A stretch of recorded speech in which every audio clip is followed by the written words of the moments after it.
पालघर जिल्ह्यातील नालासोपारा येथील एका 9 वर्षीय चिमुकलीचा एका भटक्या कुत्र्याचे नख लागल्याच्या 6 महिन्यानंतर रेबीजमुळे दुर्दैवी मृत्यू झाला आहे। 6 महिन्यापूर्वी आजोबासोबत चालत असताना एका भटक्या कुत्र्याने चिमुकलीला ओरबाडले होते। ही जखम वरवर पाहता साधी होती आणि नंतर ती भरूनही आली होती।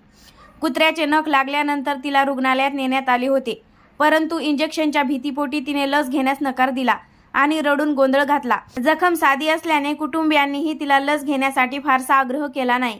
6 महिने पूर्णपणे ठणठणीत राहिल्यानंतर अचानक तिची प्रकृती बिघडली।